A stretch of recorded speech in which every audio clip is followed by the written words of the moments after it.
Bizarre Brain Comics.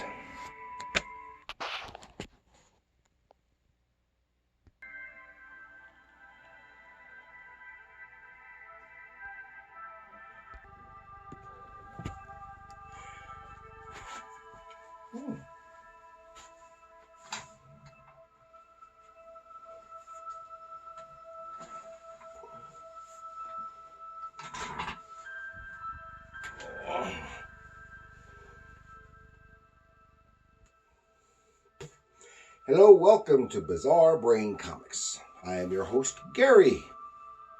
This is where I like to take a look at some older comics, talk a little bit about the characters and creators, and then examine the stories and the art. Okay.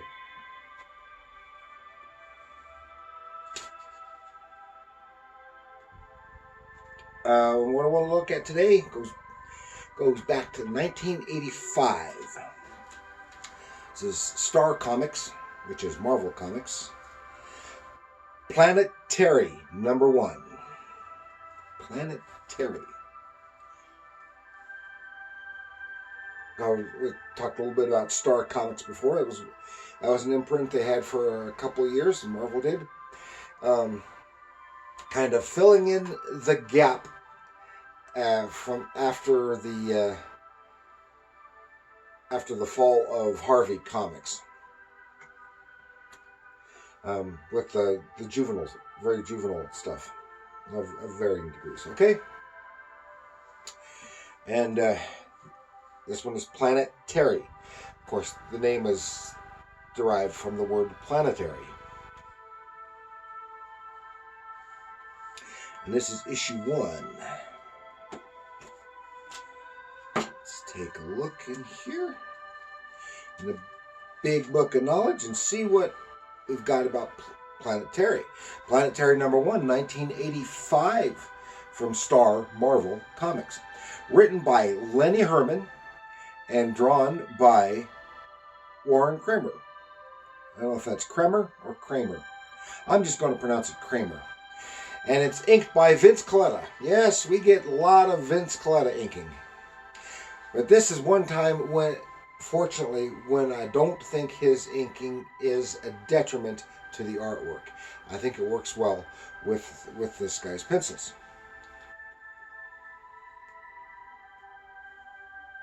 And Planet Terry is a science fiction comic from actually it's a juvenile science fiction comic from Star Comics. And it lasted 12 issues from 85 to 86. It's created by Lennie Herman and Warren Kremer. And Herman also wrote Star Comics titles such as Top Dog and Royal Roy. I couldn't find much on Lennie Herman. Just found a little about him. But he's an American comic writer. Couldn't find his dates. He worked for Harvey Comics for a long time. And then he did a lot of work for Crazy magazine. Now, if you're unfamiliar with Crazy, that was Marvel's large black and white humor magazine that was a direct swipe of Mad magazine. And it included swiping a whole bunch of the creators from Marvel. That's why one of the reasons why I look so much from Mad, so much like Mad magazine. And then he worked at Star Comics, doing, of course, Planet Terry, Top Dog, and Royal Roy. Of course, and Royal Roy was just a straight across swipe of Richie Rich, and Top Dog is basically a swipe of Hanna-Barbera's Top Cat, except they just changed him to a dog. Okay. You know, I enjoy this. Now, I've talked about Star Comics before with the Wally the Wizard, and I really enjoyed Wally the Wizard. And I like Planet Terry probably almost as much. So let's take a look. Join Planet Terry in his voyages through the spaceways trying to find his lost parents.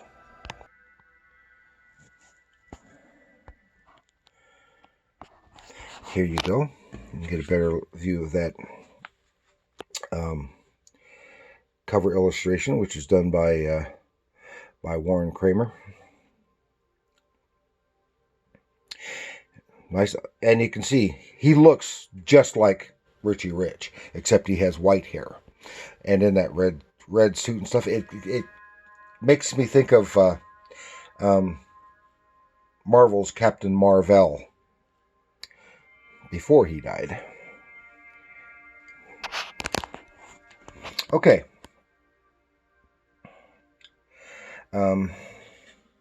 Yeah, Planet Terry. He travels the spaceways. He's trying to find his lost parents, and along the way, he winds up making friends and helping people. So, and Warren Kremer, he's from 1921 to 2003. He's an American cartoonist, best known for his work for Harvey Comics, another Harvey alum, creating Richie Rich, Hot Stuff, I love Hot Stuff, and Stumbo the Giant.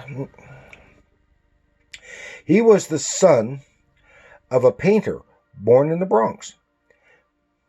As with most cartoonists of this age, he was greatly influenced by Alex Raymond and Hal Foster. He attended the High School of Music and Art, which seemed to be a popular place to go. Too bad it didn't have anything like that out in the boonies where I grew up. That would have been great, but where I grew up, no one was interested in art. It was all farming, football, and trucks.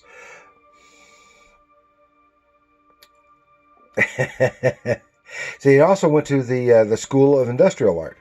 He did production art and illustrations for pulp magazines and aviation magazines for a decade. And for health reasons, he did not serve in World War II. He started in comics for Ace Publications, and a friend got him started at Harvey in 1948. And he was brought in to improve the look of the books using an animation look and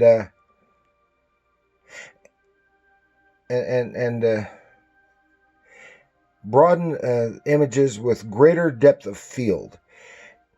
He worked on Casper and other Harvey characters, and he also did some animation and storyboard work. Okay, now what is meant here by adding a greater depth of field is what you can see here in this cover. This a greater depth of field.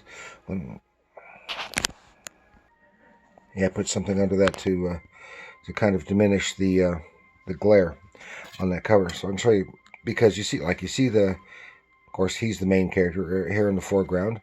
You see the secondary characters in the midground, but you see all this expansion of background going way off into the distance. That's what is meant by a greater depth of field, and he did that with a lot of stuff. And prior to that, there was more. Depending on the artist, it was more close-up. There wasn't as much depth in the background. There would be a few little things, or a house or a wall or what have you, depending on the situation. But he would bring stuff, and you can see it in the book too. Larger, more expansive depth of field like that. Okay, let's get right into it. Starts off, scene: a distant planet. And here they see these alien people, and they're talking about the weather. Got some little jokes. There are little in-jokes in the dialogue. That's where most of the humor is in the dialogue. See the spaceship. Uh-oh, he's coming back. The spaceship comes and lands, and he pops out. He's coming. He's going to ask the question. Oh, and there's and here it's our introduction to Planet Terry, and you can see what was meant by greater depth of field in all of these images. Okay, and then here he is. He said, "Have you seen my parents?" He said, every so often he comes back. He flies around and asks all people, "Have you seen my parents?" And they're all getting sick and tired of him coming around and and saying that. And then he says, "Oh, here comes Youngman. What's a Youngman? Oh, Youngman is due any minute. He's the most feared creature on the planet." So he imagines some big, huge alien type monster, and it's just this little geeky looking guy. And what he is, and he tells bad jokes. He comes out and everyone groans, real groaners of jokes. And there's a joke in this joke. And said, "A hungry man stopped me, said he hadn't had a bite in 5 days, so I bit him." Ha ha! Yes. Now, even when this was produced, that was an old gag. All these are old gags. And the part of the gag is this character, Youngman. It goes back to Henny Youngman, who was a popular stand-up comedian in the 50s. And this is the kind of material he did. And in fact, this is his material. And it would have been lost on the kids then, because no one knew the kids didn't know who Henny Youngman was, even down to his name, to his appearance, to his jokes. And he frightens by just going, "Boo, boo." If you don't like him, just boo, boo, boo him off. And that frightens him and he runs away. And then they're so grateful because they got rid of Youngman, instead of having to stand around hearing his groaner jokes. So they said, "Here, you can have a pick of the litter." Pick of the litter? And they have the junk pile. And so okay, I'll see if there's anything useful. And he comes through the junk pile. And it's all like, and he finds this robot, the female robot. And her name is Robota. It turns out she was thrown on the junk pile when a newer model came out. And there's the newer model. Right there. There's the newer model. And she was more popular. And but he said, "Thanks for turning me back on. Oh, I was getting tired of just laying there in the junk pile." Again, here you can see that greater depth of field. Okay. And so he makes friends with Robota. "She can come back with me." He explains his story, how he's looking for his parents. He got separated when he was born, and they're he's trying to find him. Said he's got the spaceship that someone gave him.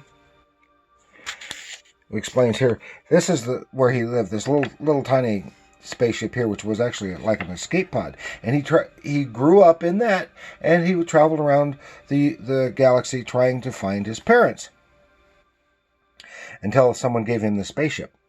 So here they are. "Emergency alert! Emergency alert! What's going on?" They're having a problem with their engines. So they land on this nearby planet, and they just happen to land next to this old guy who is mining. He's a prospector. They meet him. He says his name is Enoch Diggs, and he's a prospector. And he offered. Here's his robot. Hee haw.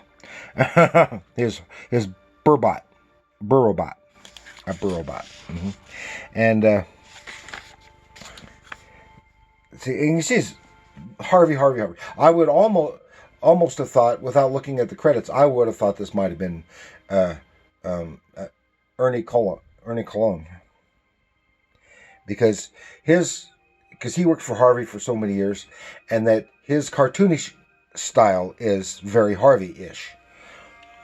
All the stuff that he did as the humor cartooning for Marvel and stuff really looked like Harvey.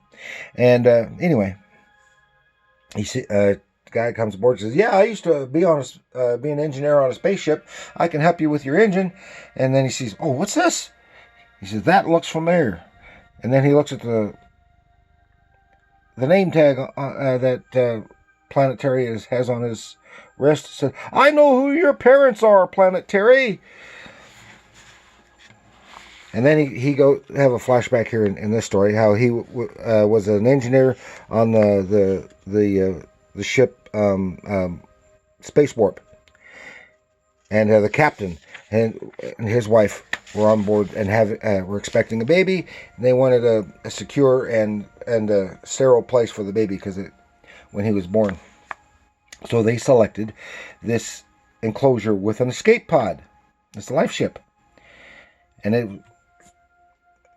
could do everything, and it would keep the baby safe, because they just didn't have the facilities on board ship for a premature baby.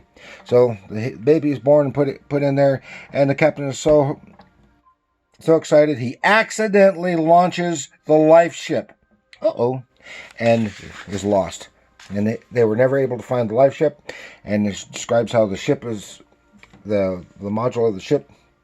It a little like in the Superman movie, the ship that baby Kal-El was in coming to Earth.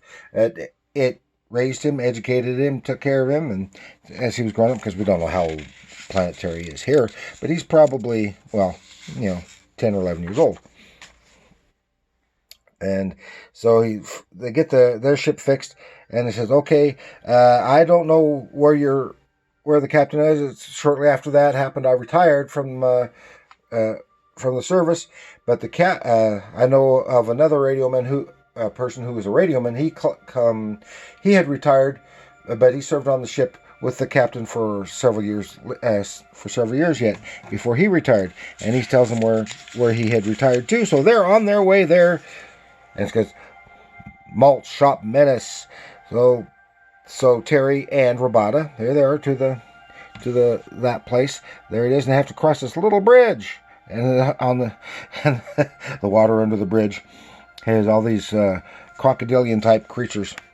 Meanwhile, out of the nearby forest comes this big creature, and he's all mad. Grr, grr, grr, grr.